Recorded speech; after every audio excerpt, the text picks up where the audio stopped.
whatnot. The gentle art is not so gentle. So I tell this story like all the time. I've competed once. I competed at white belt once, and like I travel a bunch and shit for work. Like it's kind of difficult. We're good, sweet, thank you. And literally, my mom was like insistent on going to this competition, and I was like, Mom, like this is not baseball. Like please do not go. And she's like, I want to be supportive. Right before my match, kid got caught in an Americana, or not an Americana, in a omoplata, and he decided he was going to roll out of it. Oh no. And it sounded like a baseball bat broke. Yeah, and he was screaming. And this is like right before my match, and I can feel my mom looking at him screaming and staring at me. And I was like, I'm going to ignore this. I have my headphones on. I'm not listening to this shit. I'm not listening to this shit. And yeah, and she came over to me after. She's like, I liked it better when you played baseball. I was like, I told you not to be here. I specifically said this was a bad idea. Yeah. But how old were you when you started? 19. Holy shit. Yeah. Holy shit. That's a long time. Yeah. So, yeah, it's been 14 years, coming up 15 soon. Okay. So, dude, that's awesome. It's fun. Yeah. I mean, that's what got me into the whole rehab chiro thing was like I've had every injury in the book, like from the gentle art. Right. Yeah. And, you know, through that, learning myself, like keep myself healthy. That's kind of what got me down the road of like what I do now. But yeah, I mean, we started when I was 19. I was with a buddy of mine. We'd watch UFC. This is like back when like Forrest Griffin and like Rashad Evans and all those guys. And it was such an interesting martial art for me because it was the smaller, more technical person would beat the larger, bigger, stronger. I was like, and I've always been the bigger, stronger guy. I was like, how is that a thing? So we would like go on YouTube and like looking up videos. The first thing I found was a crucifix. Oh my God. I was like, I still do it all the time now, but like actually know how to do it. And so we would just beat the shit out of each other in like my mother's basement, and we were like, had no idea. And then I went into a class and I was like 240, 250 at the time. I was putting up like over 400 pounds on a bench press. Like I was just a big meathead. A gorilla. Yeah. And I went in and trained with a guy who's a black belt now. His name's Wojtek. He was a purple belt at the time, and I outweighed him 70 or 80 pounds. And he fucked me up. Like, put me in twisters, choking me, tapping me. I mean, I had a 30-second gas tank of chaos, I'm sure. And I remember after that class, I was like, oh, shit. Like, all right, I need to learn this. So then just over time, you know, I'd never wanted my body to limit what my brain could think possible. Like, oh, I need to put my foot there. I was like walking around like this, like, okay, maybe lifting weights isn't the right thing. So through that and through like time in martial arts, it's like, okay, well, what about gymnastic strength training? Did that for a few years. What about Olympic lifting, gymnastic and natural, like all these other different things. And that's kind of what led me down the path where I am today. So it's been fun. That's cool as shit. How far into it were you like, I kind of want to get into the orthopedic side or the chiropractic side of stuff? So I was originally a mechanical engineering major, and I was skipping my engineering classes to go to jiu-jitsu. And hell yeah. I was like, yeah, that's like, okay, let me take some time off and figure this out. And so I was like, well, I'm going to the gym. Let me do exercise science for my undergrad. Realized that wasn't something that you can, I hate to say it, that's not a professional career path, right? Mm-hmm. It's really a stepping stone degree. So I worked at a physical therapy clinic. Didn't like that. They were just overworked. I mean, they gave the same exercises to every single patient.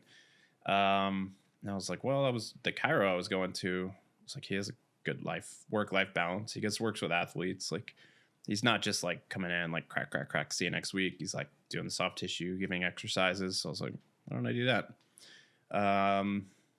So yeah, I mean, then it was a lot of rehab for myself that I did myself to just keep me on the mats. That's awesome. So I'm going to intro this really quickly. Sure. This thing's been rolling, but all right, Dr. Peter Alexander, you want to plug like everything that you do and kind of give like a brief rundown real quick of like y'all, like the hybrid spine and sport. Is that? Sure. Yeah. So I'm a rehab chiropractor. I work with a lot of jiu-jitsu athletes. We're based out of Roswell, Georgia. I mean, we see a lot of jiu-jitsu athletes, but we also see just kind of everyday people.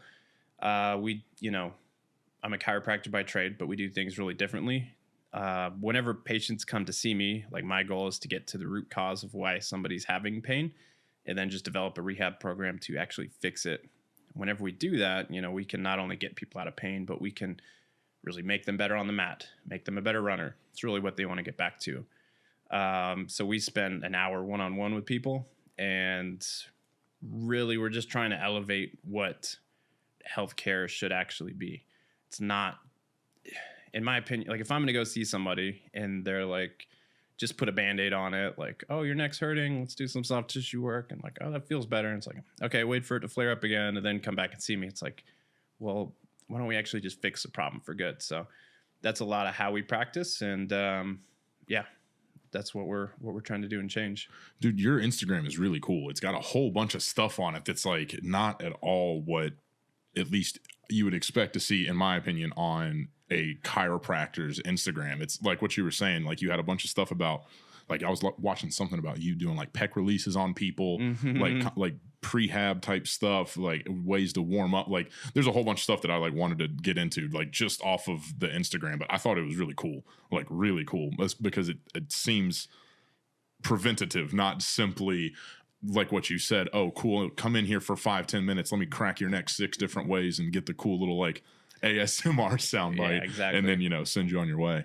Yeah. I mean, for us, adjustments are fine, but for us, it's just like a tool in the toolbox. Really, we have all of these different tools and we need to use them for the patient and what they actually need. So like adjustments, for instance, they're kind of like a mythical thing. Like people are like, why are you popping my neck? And this. Really what adjustments do is they create motion in a joint that stops moving. So if we can't rotate one way, we can put them into a place and add a little force. Like, oh, okay, they can move. In my opinion, we should also address the soft tissue around it to loosen it up. If they need to be adjusted, we can adjust. And then we need to teach them why it happened in the first place and how to prevent it in the future. Like I had 2 patients this morning and I didn't adjust either of them because neither of them needed it. So it's very, I try and everything we do is kind of personalized. So like with Instagram, we're not just like putting up videos of like, the ASMR, like crack, crack, crack, even though those get a ton of views. Well, that can be good, but like we actually want to educate people. What exactly is an adjustment? So an adjustment, like the medical term would be manipulation, where what we can do is we can feel which joints are moving and which are not. The joints that are not moving in specific ranges of motion, we just kind of put them into that range and then add the force that creates the popping noise. And then it restores motion. And what they found in research is if the joint is stuck, and they can see a difference in the facet joints. So the facet joint is like how we move our spine. They're little joints that kind of slide and glide like this. After an adjustment, we find that the joint space is actually opened up. So now there's more room for movement. That makes sense. So the popping noise, they used to think it was air, like gas going out of the joint. They actually think it's actually going into the joint now as we create that motion because we're creating that joint space. I always thought the funniest thing ever, my mom would like say something about me getting arthritis or something because I would like crack my knuckles. And I was like, if that's going to give me arthritis, like so be it. Like it feels way too good. Yeah. And I was like also that sounds like some junk. Like I don't know if I believe that at all. Yeah. But I mean, so arthritis is a normal aging process. People go and they get an x-ray and they'll be like, the doc will be like, oh yeah, you got some arthritis here and there. It's this. It's like, it honestly doesn't mean much because everyone has arthritis. If you were to take an x-ray of your spine or mine, they'd be like, yeah, there's arthritis all through here. Just because you have arthritis does not mean that you are predisposed to pain. Does that make sense? Yeah, I'd never heard that before. Yeah, it's just kind of natural. It's like my hair goes gray, over time. We get arthritis over time. Mm-hmm. It's just kind of a normal thing. And so in some case, whenever arthritis gets really bad, yes, it can cause pain, right? If the joint gets so beat down that it's like bone on bone, or we get these bone spur, stuff like that, it can. But for the most part, most arthritis or arthritis types are, it gives people a limiting belief that I have neck pain because I do jiu-jitsu and therefore I have arthritis and therefore I'm just always going to be in pain. Mm-hmm. And it's not really the case. What we actually find is that people get arthritis in joints that don't move and function appropriately. Okay. So like everyone wants to think about like functional movement patterns. Functional movement are these joints stable? Are the ranges of motion fine each direction? So whenever we get asymmetries, the joint can wear itself down. Okay. And typically, areas of the spine that are most either asymmetrical or too mobile, so they're too loosey-goosey, those areas tend to get arthritis quicker. The hypermobility thing, at least Mm-hmm. like that's the way I've heard it described. That is something that I had no idea about, that was like a problem. Like it always just seemed natural to me. It's like, oh wow, it is better to be flexible. Like that's fantastic. You can contort your spine. You can move your shoulders like that. And I went down this like whole path. I've been doing some training with these guys at Functional Patterns. They just moved to Roswell. Are you familiar with them? I like Functional Patterns. Dude, they're awesome. Yeah, they're great. I literally tried to get Michael, is the instructor that I work with at the one in Roswell. I've tried to get him on here, and I guess like Naughty like put the kibosh on people going on podcasts like recently, because they had like some people that were like going off saying some wild shit. I don't really know, but he was the one that kind of put me onto this whole like hypermobility thing is a problem, because he's like, people will come in, and he started talking to me about the negative sides of yoga. And I saw some stuff on your Instagram where you were like, yeah, I kind of screwed my back up a little bit doing like yoga specifically for your back. Is that right? Yeah, absolutely. Yeah. Hypermobility is honestly, I see more patients that are hypermobile, and we need to fix that, as opposed to people who are super stiff. So we get like most of the people we see tend to be hypermobile, or what happens is, and there's different areas of the body, right? It's not like all hypermobile or all stiff. It's like, well, most people's low backs are hypermobile because their hips don't move. Okay.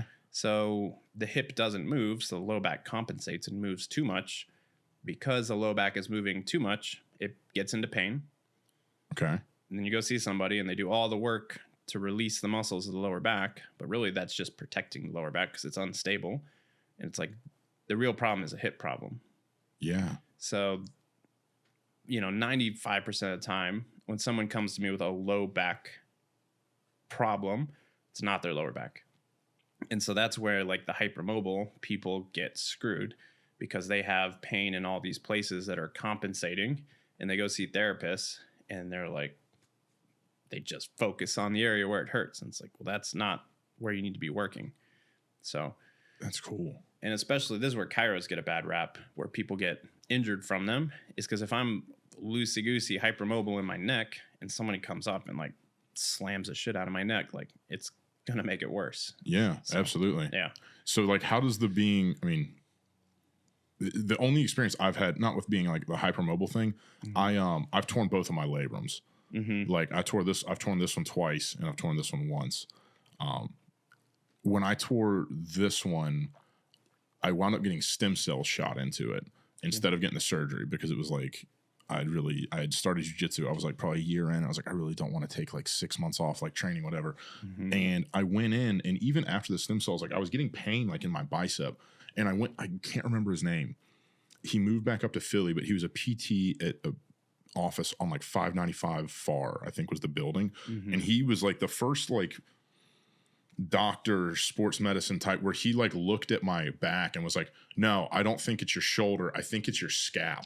He was like, I think you've got a problem with your scap, and it's radiating or reflecting, I think is what he called it. Like, because dude, I would be like rolling and just doing like a frame with this arm. It was like, it felt like my bicep was on fire. I was like, this makes no sense. Like, I know the shoulder's like solid. And he'd like put me on this little like prehab thing, and I basically just smashed the shit out of my back with a lacrosse ball. And it keeps it like, it kind of keeps it at bay. But like the hypermobility thing, you said you see more people that are hypermobile than are like too stiff. That's crazy. Sure. Yeah. I feel like people always just like default to like, oh, well, I've got like a stiff lower back. But the hip thing makes so much sense to me. Yeah. So when we talk about like my lower back gets stiff or whatnot, the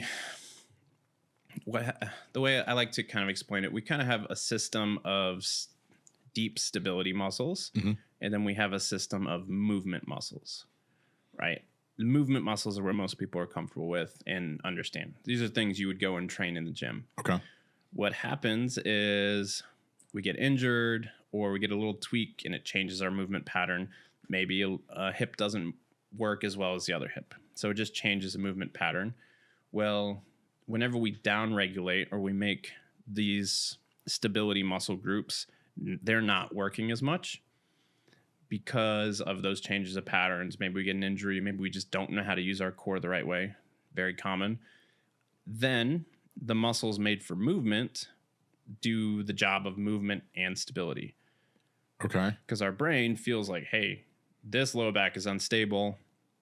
We need to take these muscles that are made for movement, like your QL, the erectors, and we need to do this work, because now all of a sudden these muscles are doing the work of moving the lower back. They're trying to stabilize it. And if you have a hip that doesn't move, those lower back muscles can be trying to help move the hip.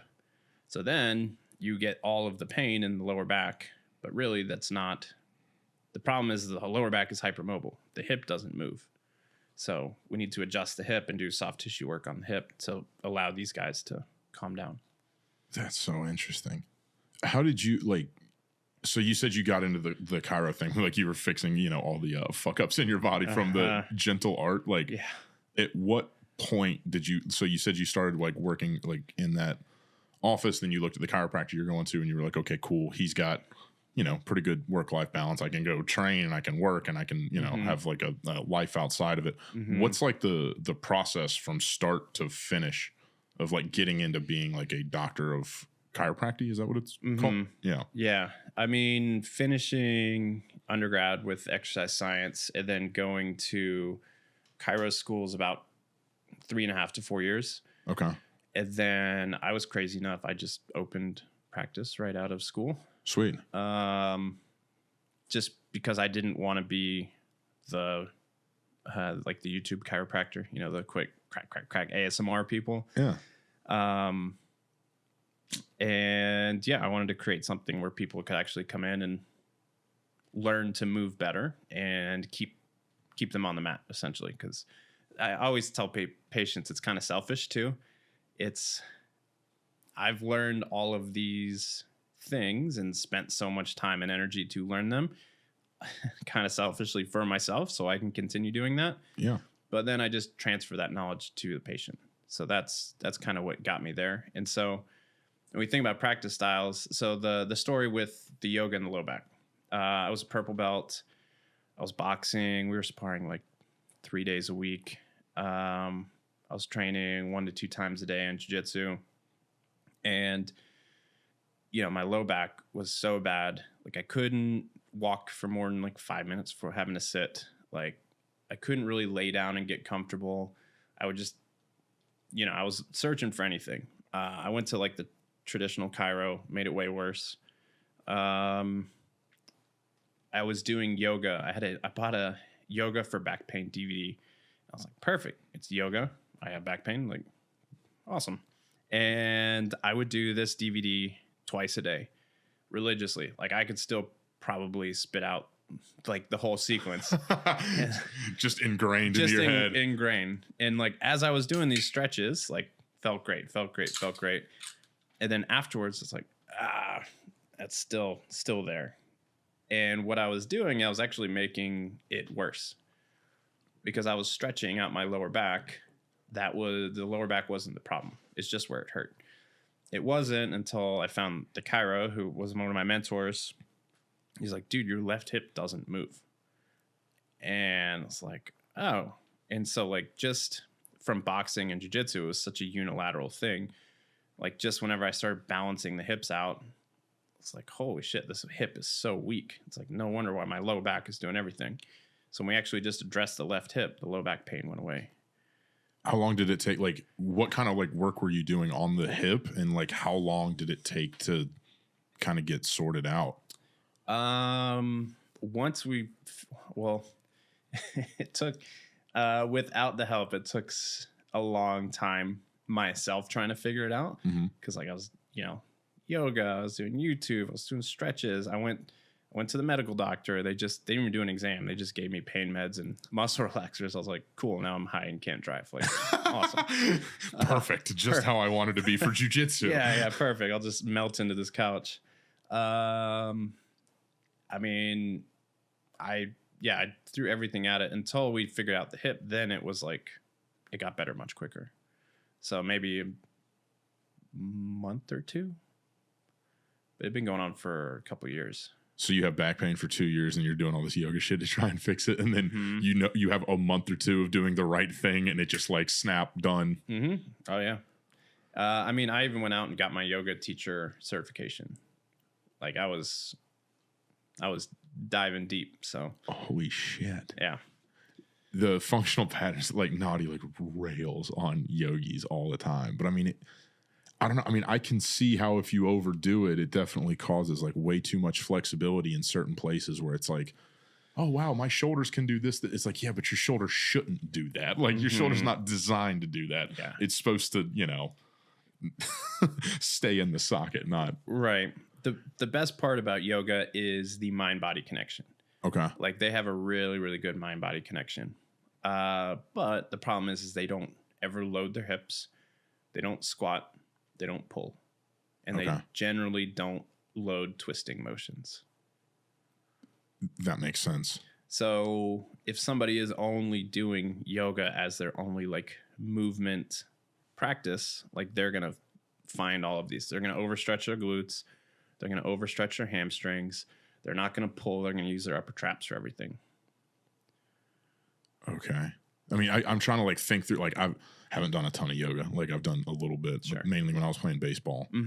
Yeah. But like the little bit I'm like trying to think of, I'm like, yeah, that all sounds like about right. And like the positions you wind up in and whatever. Stretching forward bends. There's no like loading. We're not hanging from bars and doing any sort of pulling.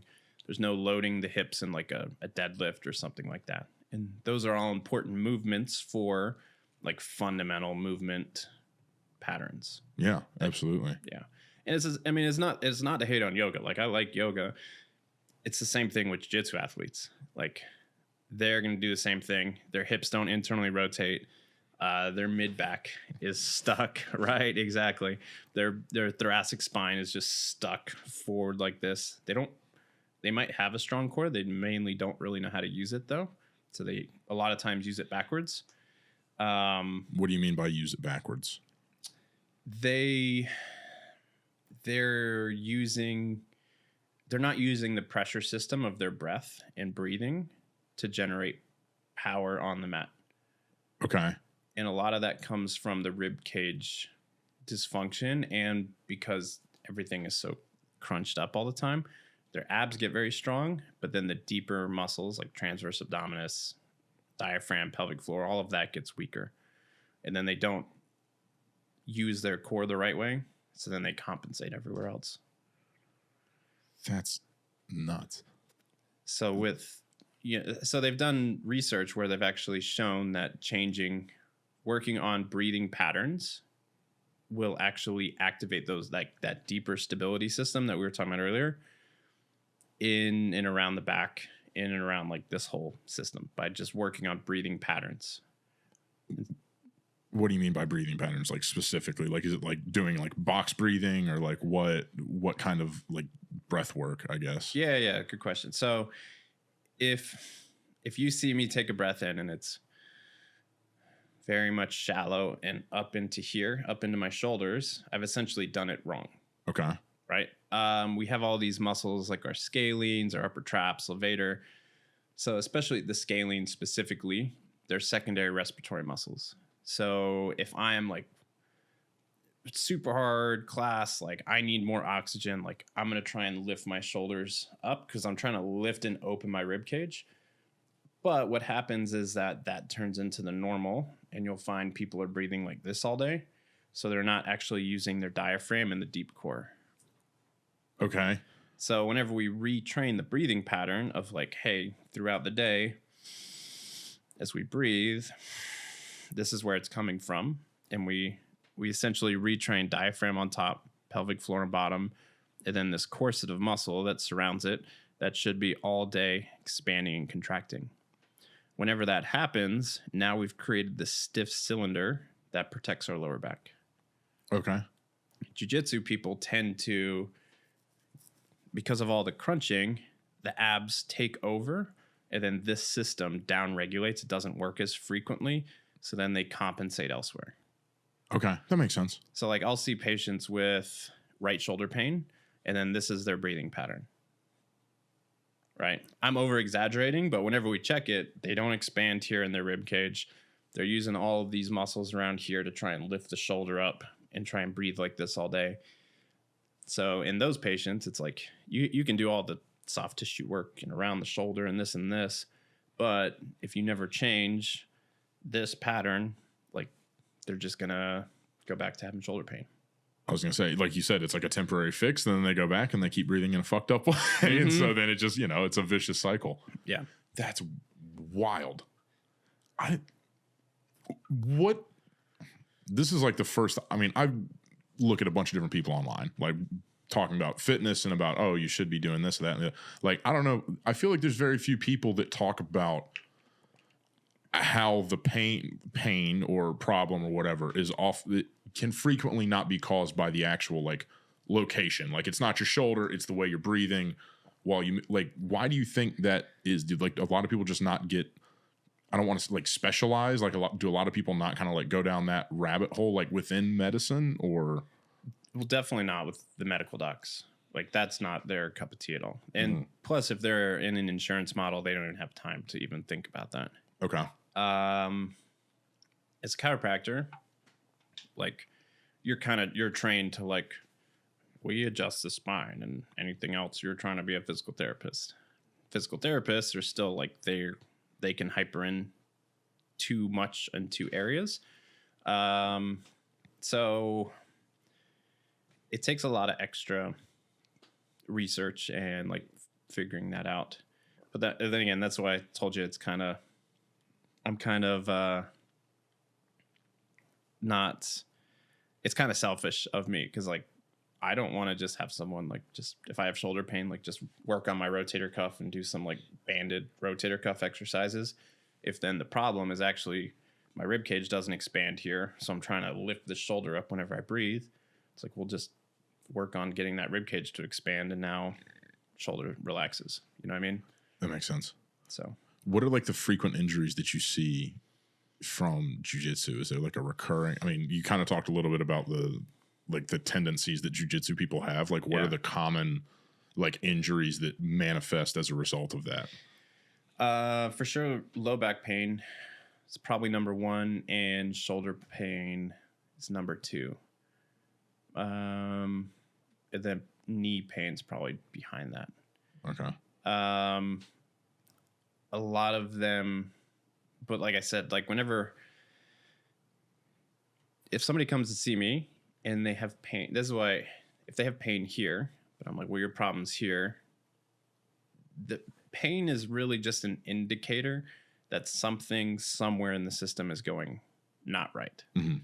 What we have to figure out is like, where in the system do we need to change the pain? So for instance, if somebody like that breathing pattern that we're talking about, somebody's not using their core and they don't know how to create pressure in their core. If they're not doing that, they can come in with, they could be back pain. Mm-hmm. They could come in with shoulder pain. They could come in with hip pain. I don't want to say the pain is irrelevant. It is somewhat, because we need to address the reason why the pain is there. So for jiu-jitsu athletes, the most common thing is what I'm looking at is those functional deficits and like, where are we limited? And then how do we build up the right exercises to fix it? Okay. So, how long does that like initial assessment normally take? Is it like a 30-minute thing? Like, again, just like general, like for someone walks in, hey, look, like I've got shoulder pain. say they're not a jiu-jitsu athlete, say they're just someone like off the street, I've got shoulder pain. Does it normally take you like 30 minutes to be like, okay, I think I kind of found like what the problem is? Or is it like an hour? Did you say most of your sessions are like an hour long? Yeah. So all of our sessions are an hour. We actually do a free discovery visit, which is a whole hour long visit. And in that visit, we go, we kind of sit down and chat. And then really the meat and the bones is that full movement assessment where we literally check everything from head to toe and we figure out what somebody's actual problem is. And then I'm able to explain to them like, hey, no, you got pain here, but really, like you were saying, your shoulder blade isn't connecting to the rib cage and the rib cage is not working right because your breathing pattern's not working. So they really get it during that session. They get a really deep dive into this is not my problem. Like this is that foundational level. And then we just start to come up with a plan to like fix it for good. Yeah. So usually that's an hour. I mean, if I could make it less, but really whenever patients come in, I like to be very thorough. Yeah. That's cool. That's really cool. I mean, especially like I've had a lot of bad experiences in the medical field, which I feel like a lot of people have, where it's like, if you kind of care about your body and you're like, hey, thanks for the input, man. Like that doesn't help at all. Yeah. My favorite is whenever, a jiu-jitsu guy goes to medical doctor and they're like, jiu-jitsu, like that stuff. And they're like, yeah, just don't do that anymore if it hurts. And like anybody who trains is like, yeah, well, that's how like mental health. And this is how like I need to do this. So I'm going to keep training. But then they don't get the answers from medical doctors. And then they just like, all right, well, I'm just going to go back to class and like it hurts and it's, maybe it'll work itself out. So I had like my thyroid's kind of like not bad fucked up, but like a little fucked up. And like I've been on like levothyroxine since I was 17 or 18. And at one point in it, I like something switched. I was having some problem with like the medicine I was taking. And so basically it would like, I would get winded like going upstairs. And this is like while I'm in the middle of training. Like I was like, 3 weeks ago, I could roll for 30 minutes straight and I was fine. Now I cannot talk on the phone for 10 minutes without getting out of breath. Something's up. Like, I don't know what happened, but something's up. Yeah. And the girl I was dating at the time, her mom had Hashimoto's. And she was like, maybe you're having some reaction to the medicine. Like, have you thought about just like not taking it for a little bit and seeing what happens? And I was like, at this point, like I was like miserable. I was like, fuck it, I'll try it. I quit taking it. The problem went away. And I was like, okay, I think it's the medicine. And I like went back to my doctor and he was like, you should stop training jiu-jitsu. And I was like, wait, man, like this has nothing to do with the problem. I was like, but like I wake up, I don't have the problem. I take the medicine. About 45 minutes later, the problem starts. And he's like, well, you should stop doing jiu-jitsu. And I looked him dead in the eye. I was like, should I stop talking on the phone as well?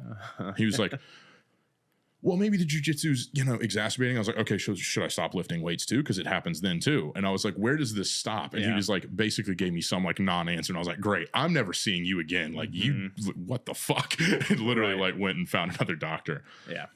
I mean, I wish like part of it is like, I think they mean well, but part of it is the broken system, right? Like they know, and they're really good at like, hey, this hurts, or I have an infection. Like, I need to go see the doc. Like, I have an infection. I need meds for this. But going to see them like, hey, my elbow hurts or my shoulder hurts. Like, they're not really trained on that. And nor do they have the time to then, like, generate a whole rehab program to fix. Like we were talking about, like, a shoulder problem could be a ribcage problem. They don't have the time, energy, or training on that. Just like I don't have the time, energy, or training on somebody comes to me with an infection. I'm like, dude, I'm not your guy. Like, go to urgent care. Like, Yeah. But what they have, their tool in the toolbox is meds, right? Oh, there's inflammation there. There's a steroid. There's an anti-inflammatory. And it's like, yes, but that's just the Band-Aid. What I think is more important is like, well, why is there pain there? Why is there inflammation? Because we don't just, there's a reason why one shoulder hurts and the other doesn't. I mean, if you've got like arm barred or someone tweaked it, like, okay, there was that injury, but like over time, there's a reason why it's that way. Yeah. So. We before this thing started, you were talking a little bit about like the old school like cure for staph. Yeah. So this is not medical, not medical advice. Standard disclaimer supply. Yeah, standard disclaimer. Old school. So I did this once. I had staph. What you do, and a wrestler taught this to me. It's not something I learned in a medical textbook or anything. Chopping up garlic, super, super fine. It's very important. And then adding a little bit of honey to it, putting it on a Band-Aid, and then just putting it over the staph for like a couple days. Essentially, garlic and honey are both antiseptics, and then you're just keeping that antiseptic on it for a few days to like really allow it to do its thing. Again, if you have staph, go see a doc. That's not my realm, but I think that's something that could help like locally directly there. And the first time I did it, I did not chop the garlic up fine enough, and I didn't add honey. So when I was on my leg, put it on my leg for a couple of days. I was like, fuck, like this is burning. It's like, well, no pain, no gain. Like this, it's the most jiu-jitsu mentality ever. Like, it should hurt. It's just gonna hurt, yeah. And I took it off. I didn't have staph anymore after, but I had a nice little garlic burn, like right on my ankle. A garlic burn. Mm-hmm. Which I didn't know that was real. I didn't know either. So, I mean, I would rather have a garlic burn than staph. So I don't know. It's kind of one of those old school things. I guess wrestlers know more than us because they're gross. Well, thank you for the medical advice. I'm going to stop taking my antibiotic. I'm going to go home and do this. If I lose my leg, thank you. Thank you. Staph's freaky, man. I've had it twice. Have you ever had it? Just you just said you had once. Yeah. It is freaky. I've had ringworm two times maybe, but that's about it, which is good. I had ringworm, I think, once, and then both times I've gotten staph, it's been within the last 6 months. Yeah. It literally, the first time I had it, it was like we were at this event all day, and like I had pants on, and I was like, damn, like my leg itches. And I trained Thursday, flew to LA Friday, and like all day Saturday, I was like, why does my leg itch so bad? Whatever. Get back to this Airbnb, and then I like took my pants off and looked at the inside of my leg, and I was like, oh no. I was like, I've never had staph before. That looks like staph. It was like this fat white head. And then literally the next day I was flying back and I'm like limping through LAX. Oh Jesus. And then this one, like same thing, like yesterday, was like limping all yesterday. And I was like, this is probably not great. Yeah. What the funny thing, well, not funny thing. The thing about staph is it's all over you, right? Like it's a bacteria. Like if you were to take a petri dish of what I just did to my arm, like you'd find staph on it.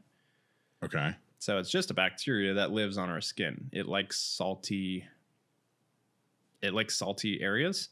So it's like it's on you already. Really the question is how good is your immune system at keeping it at bay? Okay.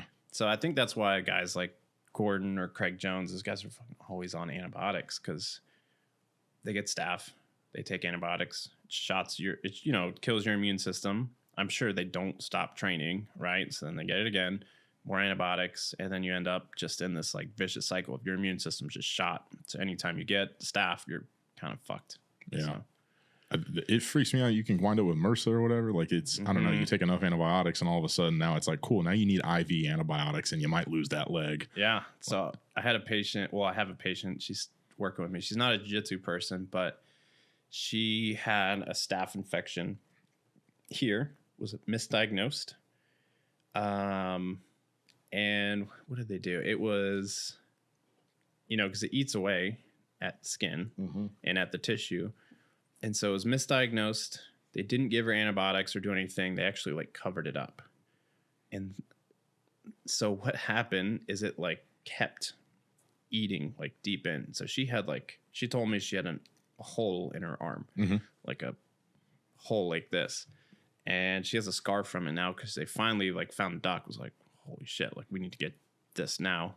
And even now today, like I'll do soft tissue work for shoulder and I have to work on the scar, and it's like it's not just a scar where like you feel at the top. Like I can work like deep into the muscle and I can feel like deep in the muscle. It's like this like tube of scar tissue. So it's like, yeah. What the fuck? Yeah. So when you get in there and you can see this, you know, you can actually get in and it hurt. I mean, feels better after because the tissue is gliding better, but I can like get in and try and like break that up a little bit. So yeah, staph is no joke. How does it get in you? So I mean, I'm assuming there has to be some sort of like abrasion for it to get in you, and then that's what happens. Mm-hmm. I heard too, I don't know if this is true. I heard that if you have like a knee replacement and you get staph, the staph can get on the knee replacement or something. I wouldn't be surprised. I'm not entirely too sure on that. I can't remember. A girl that I know that trains jiu-jitsu was telling me that. She was like, yeah, if it gets onto the replacement, they can actually have to replace your knee like prematurely, like while the thing is still working, just because the staph can get on it. And then you can, I don't want to say like go septic like immediately, but like it can definitely, it can lead to you going septic. Yeah. I mean, that's why the OR, you know, it has to be super sterile. Yeah. So it's, I don't know. It seems like it runs around jiu-jitsu gyms, and also a lot of jiu-jitsu guys are probably not the most hygienic fellas. And I mean, that's the tricky part. You know, if you're on antibiotics, you should 1,000% be eating a ton of fermented food and probiotics. Raw milk. I love raw milk, dude. That's literally, I bought this damn shirt. I get made fun of it for all the time, but okay. Yeah. There you go.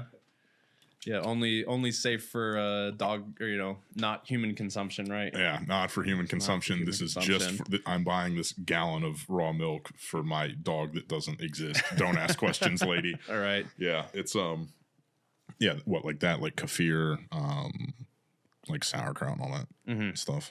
Yeah, stuff that no one in the West eats. Yeah. I like sauerkraut. I don't have it all the time. I like just doing like a brat by itself, no bread or anything, and just sauerkraut and some mustard with it. Hell yeah. Yeah. That's sweet. You said you opened your practice like right after you finished. How does that play into what the typical timeline is for like a chiro opening their own practice? Most chiropractors most chiros in school kind of expect to open a practice out of school. But most of them go and work as an associate for a doc for like a year, maybe 2, and then they open. I didn't want to waste that time. And I was like, fuck it, I'm just going to go for it. And I'm glad I did, because now, you know, after that year or 2, like I saw peers of mine who I went to school with are like, oh, we're opening our own practice. I'm like, fuck, I'm so glad I'm not there anymore. You know, because people don't really realize. I mean, I was doing, you know, 15, 16-hour days opening, just up till 1 o'clock in the morning, trying to figure it out, learning Canva, trying to learn how to market this. Finally, like, got an education in business, like, after the fact to, like, help teach that. But, yeah, it's a pain in the ass opening. So I don't know. I bit the bullet. Just went straight to it. Do you think there's any unique challenges opening right after, outside of like just the increased workload? Because not only you're like learning, you know, you've got to learn how to run your own practice, but you're also learning how to be a chiropractor that is practicing, not just like in school. Like outside of that, are there any like unique challenges? Like, does it make selling your services harder or like anything like that? Yeah, there's definitely a lot of challenges. I mean, you get a fast track on how to manage patients. You have to learn marketing. You just have to learn basic business skills. You have to learn sales, right?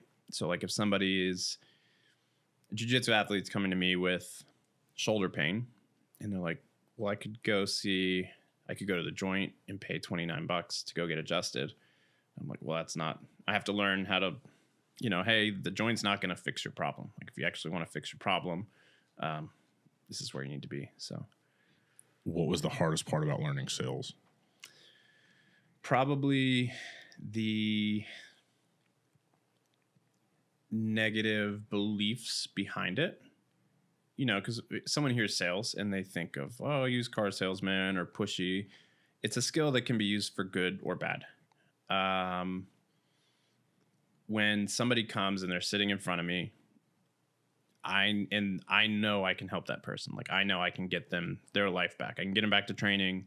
I can get them back to lifting, running, whatever the thing is. Like, I need to be able to articulate it to them why them being with me is going to be more valuable than going to the quick thing. This thing might be cheaper, but it's not going to actually solve your problems. So long term, it's actually more expensive because you just went and spent money on this thing that is not going to solve your problems. So you're just throwing some cash down the drain. So that mindset shift was the biggest. And, you know, I have patients come to me all the time. And that's why we do our free discovery visit, because if they're with me and I'm like, hey, I'm not the place for you. I tell them that, you know, I've had to tell a guy like, hey, I think you have Parkinson's, man. Like that was not fun. Jesus Christ. He was mid-50s. He had just got done telling me how he's been so busy and his daughters are finally graduating. He's like, I get to retire soon and I'm going to play golf every day and this. He's like, this sounds great, this. And we're going through this movement assessment. Every little movement, he's like shaking and shaking. And I was like, hey, man, what's up with the shaking? Is it hard to lift your leg? He's like, no. Like, do you normally shake? He's like, it's been going on for about a year. Like, fuck.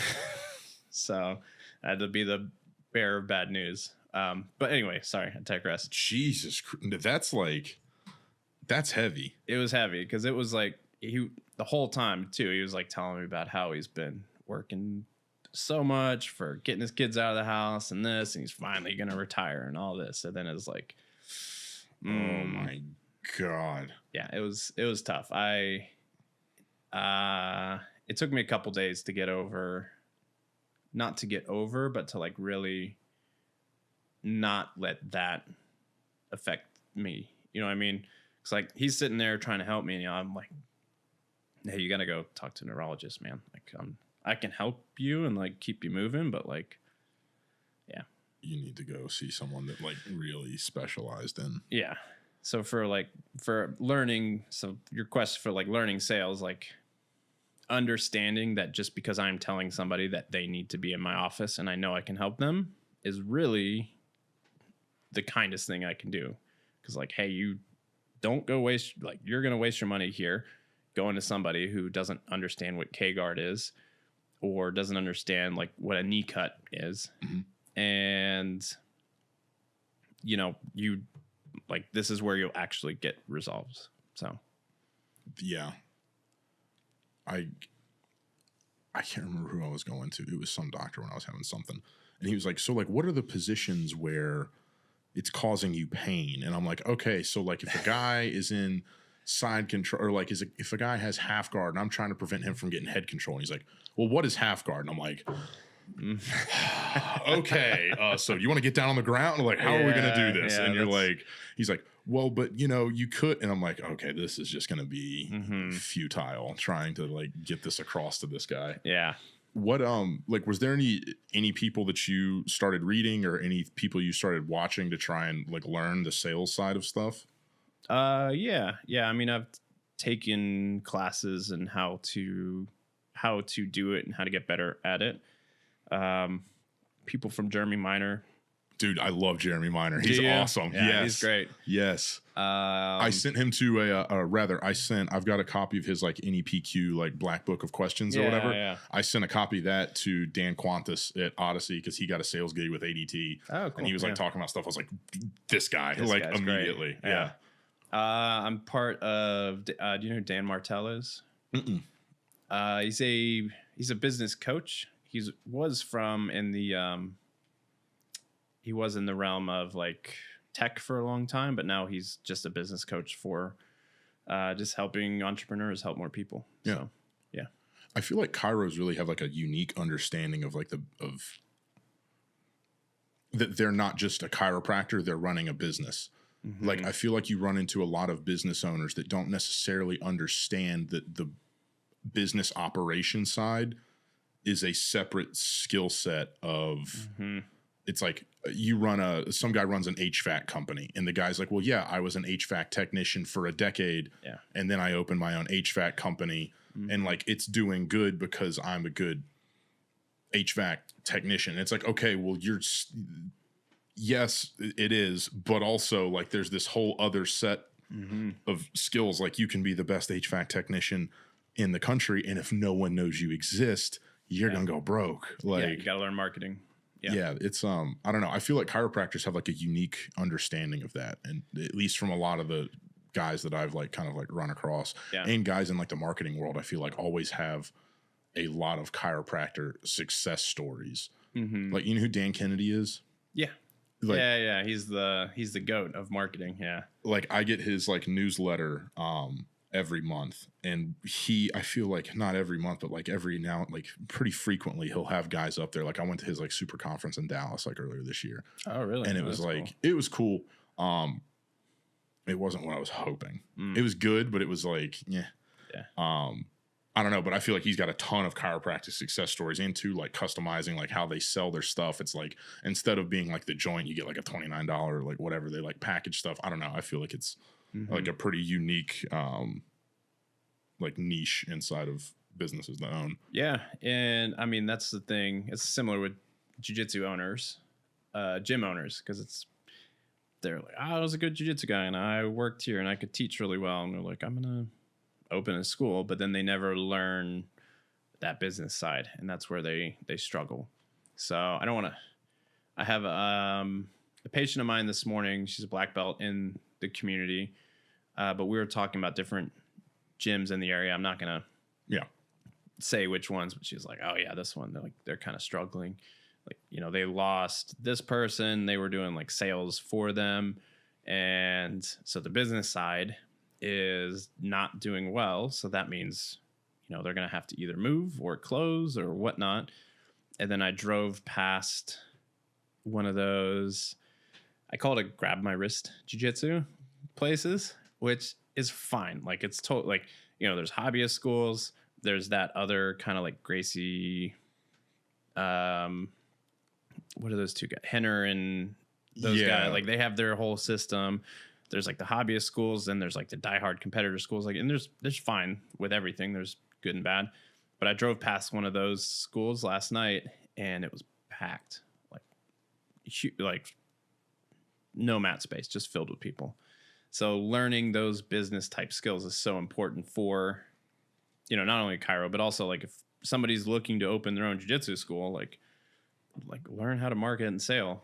Like if somebody's buying around at different schools and you know that person should be, you're a hobbyist school and they're gonna like 45-year-old dude who's like has no business competing, has never done jiu-jitsu and is trying to get in shape, like, and they're like, oh, I'm thinking about going over to this competitor school. Like you need to be able to say, hey, that's great, if you want to do that, this is what it looks like. I think you're a good fit for what we do here. This is what we do, this is why we're different, this is why you're a good fit. I think if more jiu-jitsu gyms understood how to do that, it would just elevate not only their business, but if they're elevating their business, they're elevating the sport. Because that same 45-year-old dude goes to roll with a 22-year-old competitor and gets his shit ripped. He's not going to train jiu-jitsu anymore. He's going to be like, yeah, I'm good. So learning those business skills elevates not only like the jiu-jitsu gym itself, but also the whole community. Yeah, absolutely. The way that I tore my right labrum was I wound up at a relatively competitive MMA school in Auburn, Alabama, where they were pumping out like guys going to fight MMA. Yeah. And wound up with some dude caught me in like an inverted triangle and didn't have it on right. And he caught my arm. And when he like latched on and I literally felt it go, and I was like, there went my labrum. Awesome. Like, that's great. And he was like, oh man, like you're fine. And I was like, no, you just tore my labrum. And he was like, dude, like I'm sure it'll feel fine tomorrow. And I was like, no, I tore this from playing baseball. And that was the same exact feeling. And he was like, shit, man, I'm really sorry about that. I was like, yeah, I'm going to have to go get surgery on this thing. Or rather, that was the left one, I think. Mm-hmm. Yeah, that was the left one. Again, that was swinging a sledgehammer like a dumbass. Full send. Yeah, I was demoing a house I was flipping, and got my boot all wrapped up in this shit. I was demoing a house that I was flipping. It literally was like trying to get rid of tile, and it got stuck in the drywall as I was like chipping and didn't know it. And I literally like was like swinging it because the tile was like in a weird spot to get to, and it literally got stuck. And I was like, and I was like, well, that's not great. Yeah, but yeah, we're we're really trying to help. My goal really is to try and elevate the jiu-jitsu community.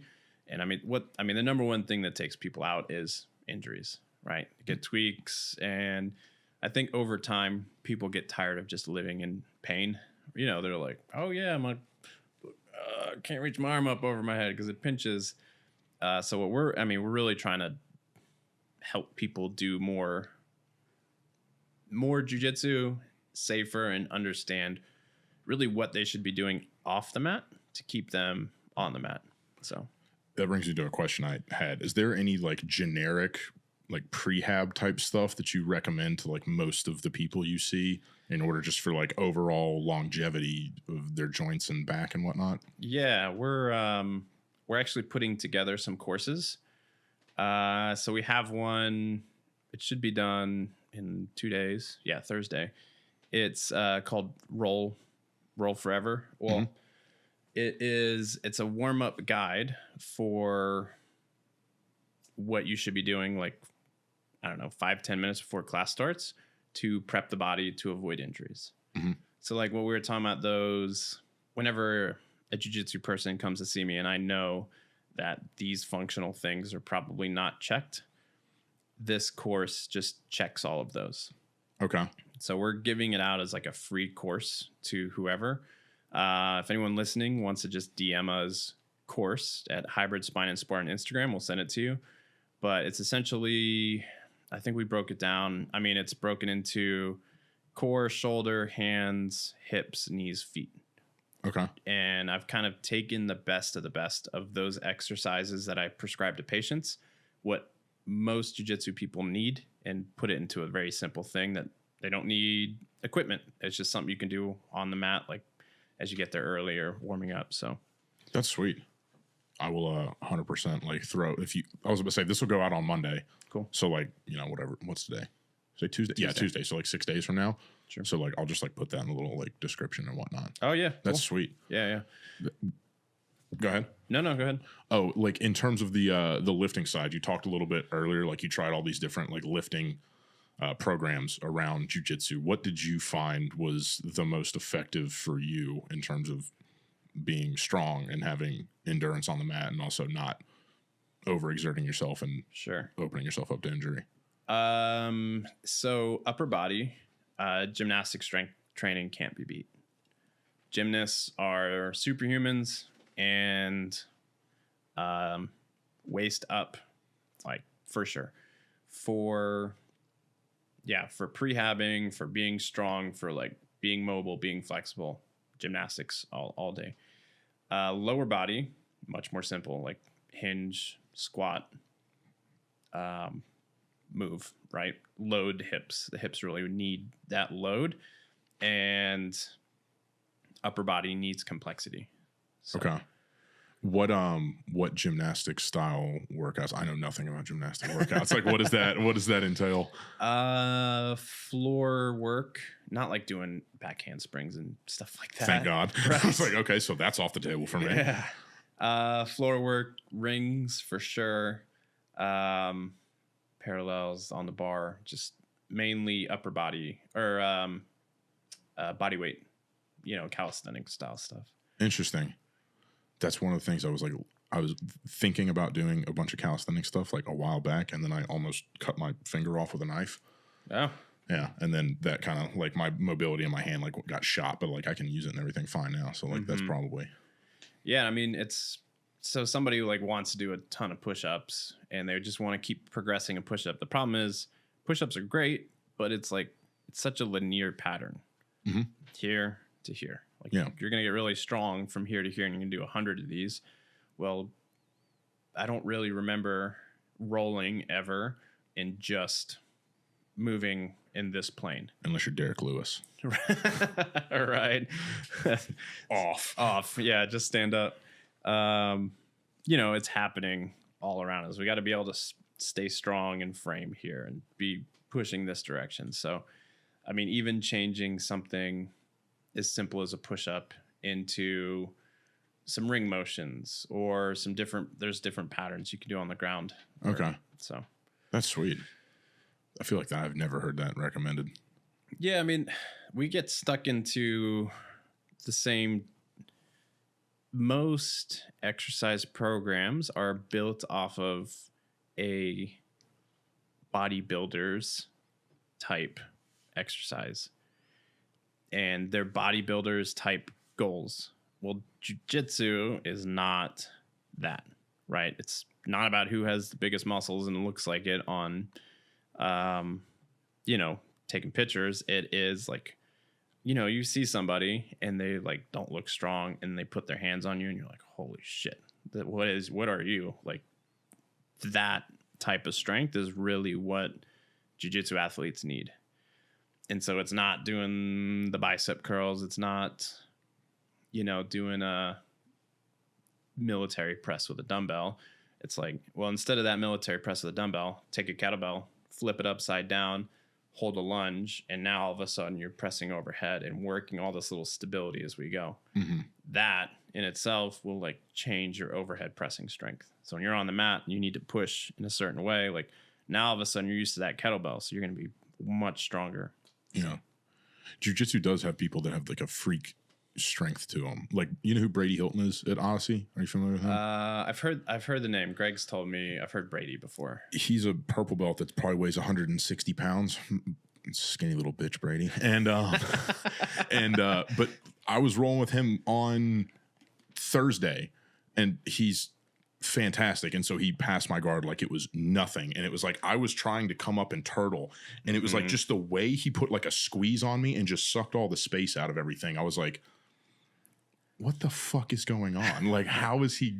I don't know. It's like there's a certain pressure to it where you just feel like it's suffocating with some guys. Yeah. Despite like a huge weight gap. Mm-hmm. But yeah, I don't know. We had an instructor at Knuckle Up. He was there a long time ago. And then he was like the national coach for the wrestling Azerbaijan team, worked with the Russian wrestlers. Jesus Christ. And yeah, his Cuban guy, he's the one who actually brought Yoel Romero over. Yeah. And so anyway, I would train with this guy, and he's like, I don't know, like you said, like $160.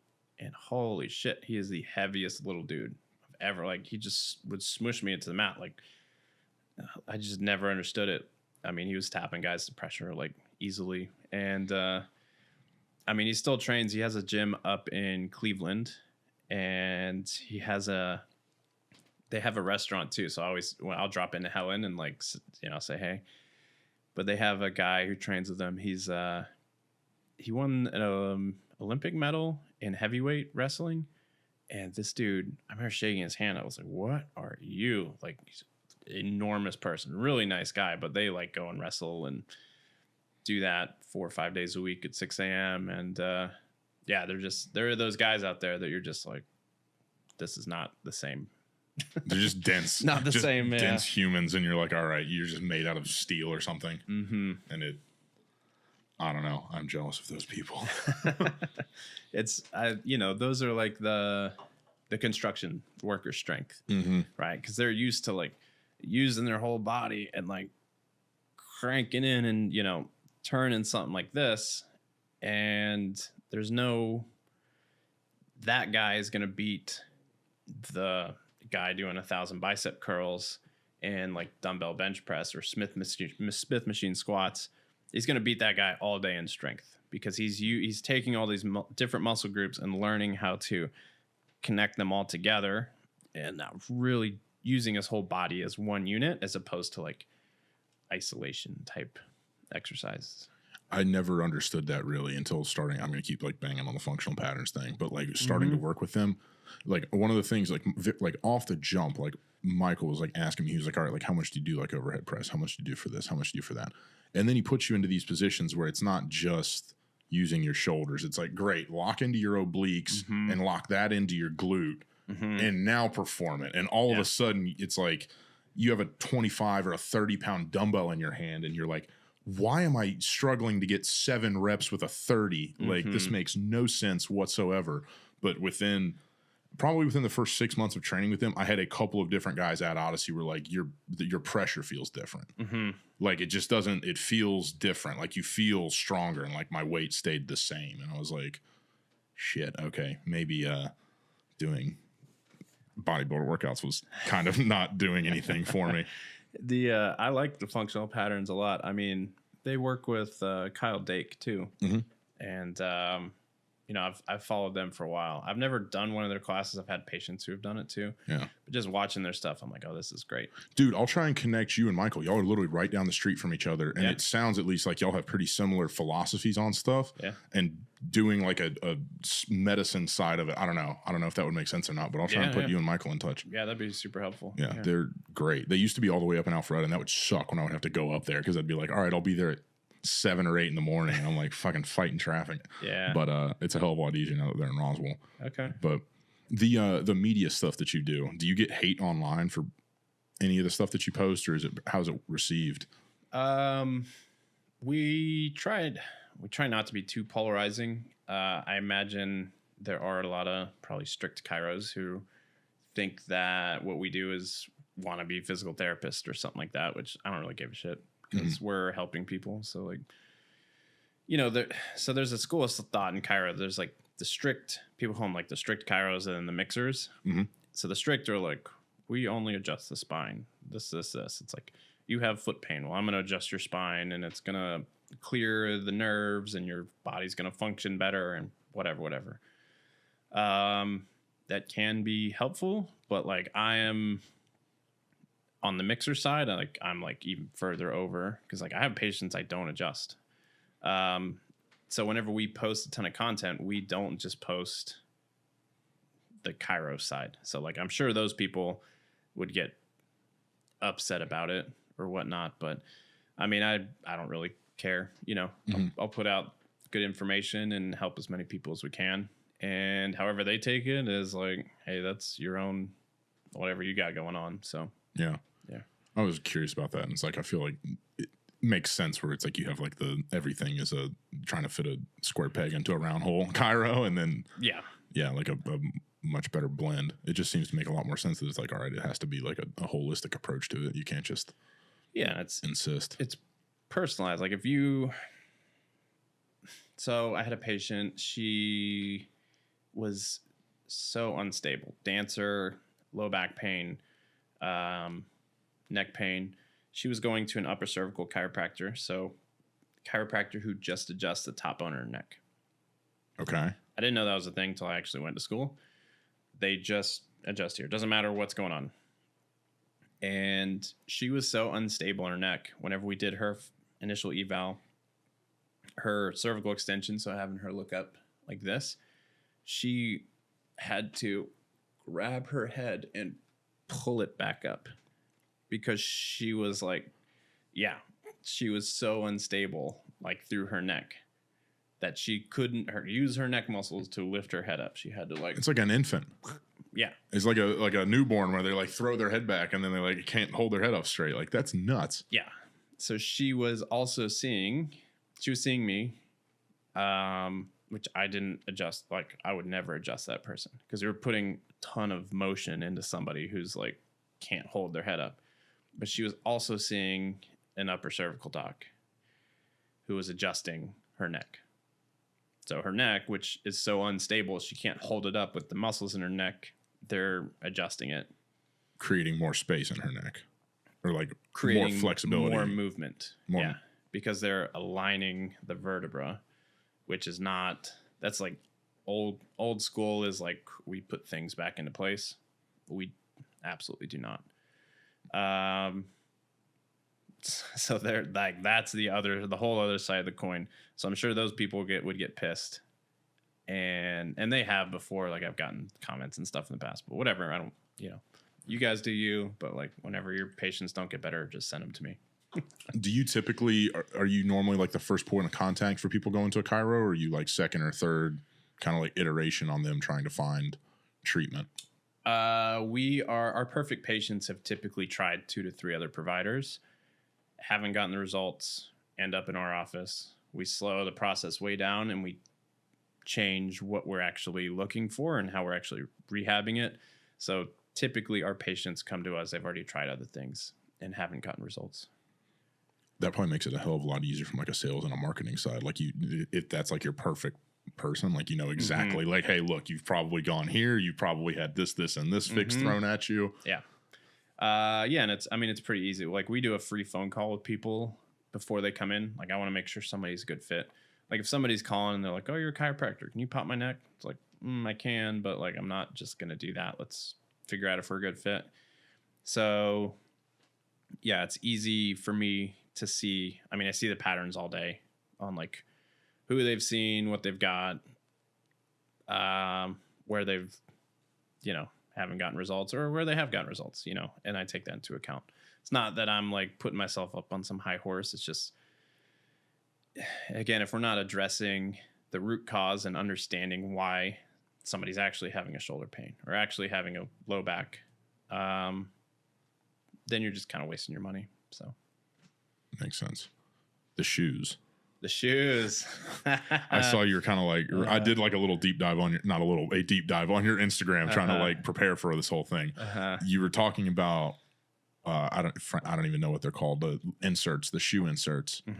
Like the orthopedic shoe inserts. Yes. Yeah. And you have, for people that cannot see, you have some very thin, like, are they leather? They just are like a little leather strip. They're called Zero shoes. That's actually, they create this rubber. It's actually from tires. Okay. And then I buy the shoes. I actually tie them myself. Hell yeah. Yeah. That's sick. So, I don't agree with orthotics, which is like arch support and things like that. You're putting a crutch under something that's unstable. Okay. We can just build the foot up with exercises to make the foot strong and be able to stay flexible and strong as we're doing that. And then you don't need orthotics. So like the patient I was telling you about who was so unstable, who was like this, we fixed her back pain by fixing her feet. How does that tie in together for people that can't see that? She had orthotics on. So she always had to have her shoes on. Could not walk barefoot, because her back would start hurting if she would walk barefoot. So Jesus Christ. Essentially the arch is collapsing and the foot is not connecting to the ground. So instead of, say it's a right foot, instead of the arch sitting up like this and being this nice spring mechanism, there was just no connection, and her back was compensating because she was super, super mobile, but because she was so weak from her foundation, that it just worked its way up and into the chain.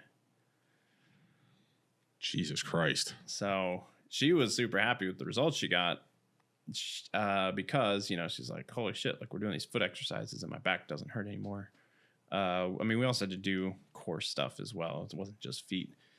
So for my shoes, like I wear these because they keep my feet strong, which keeps my knees strong, hips, low back. Wearing a minimalist shoe is the easiest thing any athlete can do to increase their athletic potential, because you're just all day strengthening your foot, right? With a minimalist style shoe. That means it has a wide toe box so the toes can actually spread out. There's no elevated heel, so I'm not walking around like on my toes all day, but the foot can actually come down. And then the sole itself is pliable and mobile, so the foot can actually articulate on the ground and get strong. Orthotics, you're essentially just casting the foot and making it weaker. It helps with symptoms, right? Like if you have foot pain and we put an arch support underneath it, it's like, oh, that feels better. It's like, yes, because that's doing the work for the foot. Like, why don't we just retrain the foot to act like a foot? instead of like casting it into this one stationary thing where it can only function when it has all this support around it. Exactly. I don't know. I would feel chained to my shoes, right? Like to not be able to like walk around your house barefoot, or to not be able to go outside and like take your shoes off. It's like I have to have my orthotics. It's like you just walking around with a crutch all day. Like, I don't know. That's kind of a freaky way to have to live. Yeah. I've never like played around with the like the zero shoes or anything. For a while, like I kind of gave up back squatting, honestly. But for a while when I was squatting, I would just squat with my shoes off, anything like that, deadlifting with the shoes off. Because I was listening to some guy and he was talking about it, and he was like, you want to have a strong kinetic chain from the floor all the way up, not like what you were saying. But I never kind of like went down and actually took any action on that. But I don't know. I kind of like the sound of that. Like, so those are sick. These are the most minimal of the minimal shoes. They're definitely like regular tennis shoes that are minimal style too. Like whenever I wear these around too, like all the time, people are like, "The fuck, this guy barefoot?" Like, you're like, "Yeah, my ankles work. Fuck you." Yeah, right. But yeah, I mean, it's what keeps the rest of the system. And I mean, think about it. If you have a strong foot, whether you're a jiu-jitsu guy or a wrestler or a runner, that's your force development for the rest of the system. Like you can do all the squats in the world with your lifter shoe on that's flat and hikes your heel up. But when you take your shoe off, like and the foot is weak, like that's a huge drop in the kinetic chain. So makes sense. I'm gonna have to crack open my notes to make sure I hit everything that I had. Cool. Because I did a bit of a deep dive on there. That's Instagram. Good. I got about 5 minutes before I got to skedaddle. So. Yeah, no worries. Oh yeah, so you said you've been training for 15 years, coming up on 15 years. At what, like, was there any point in that journey where you were like, I think I want to give this up? Like you thought about quitting? Oh, yeah. 1,000%. Okay. Yeah. I think everyone goes through that. I don't know very many black belts you talk to. I feel like if they said like, no, I never even considered it, I think they'd be lying. Mm-hmm. A lot of black belts I know, they like did quit for a while and then they came back to it. Did you ever like quit and come back, or like what was that period like for you? I never quit and come back and like came back, but there was a lot of times where I was like, fuck, like what am I doing? You know, I'm beat up, I'm tired, I'm going to this class, I'm gonna have somebody mounted on top of me, like you know, I had friends before starting jiu-jitsu and they are not, you know, they weren't friends after, because they're like, all you're doing is going to the gym, which is fine, you know, you make other friends. But yeah, there were a lot of times where I was like, man, do I really want to keep doing this? I mean, so my worst injury, I had a complete pec avulsion. It was a Friday night. I'd done like 2 days all week. We had competition training on a Friday night. I was super sore, like just kind of everywhere.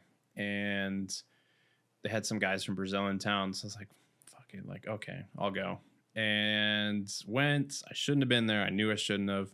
It got caught in a weird position, escaping a knee on belly. Okay. So I was like knee on belly this side, under shin, over onto like inside the leg, and I was trying to wrestle up and turn the hip. Okay. And he hipped in, and it just sounded like a piece of paper. It went shh, pop, pop, and then all of a sudden my arm was back here, and it was the worst pain I've ever been in my life. And I was like rolling around on the ground, like I was like, I hope I didn't dislocate my shoulder. Like, fuck, I wish I would have dislocated my shoulder. Like, I would sit up and I'd get dizzy and I had to lay back down, and I had dry mouth and I want water, and I was like, too much. So that turned into surgery 3 weeks later. Jesus Christ. So it's an invasive surgery too. Like I've got a big old scar here. It came in, you know, it wraps up on you like this. Mm-hmm. So I didn't have an armpit. Like if I went like this, that's pec. So it was like looking straight into the arm. And yeah, so they came in, buttoned it back down. Took like a year to feel like okay-ish. sports psychologist, the whole thing. And then going back to it, you know, I couldn't watch somebody just rolling and like getting their arm pinned down. Not a submission or anything, but just anything where the arm is separated. So yeah, coming back from that, I was like, what am I doing? This is... What belt were you when that happened? Purple belt. Yeah. Because yeah, it delayed me getting brown. So yeah. Jesus Christ. Well, on that, I don't want to like keep you right up, like put you like right up against the timeline, but dude, this was awesome. Thank you so much for this. Absolutely. This is badass. You got big ass hands too. You're sitting there talking about the Russian motherfucker that like has like this crazy grip, and you got like fucking frying pans. Jesus Christ. All right. Once again, if you want to like plug all of your stuff, like your location, everything. Yeah. So we're in Roswell, Georgia, right near the downtown area. Hybrid Spine and Sport, Instagram, all the socials. If you want to get that free warm-up course, just DM us course. We'll send it to you, no problem, and keep you on the mat. Hell yeah. Sweet. Cool. Pierre Alexander, thank you, man. Thank you.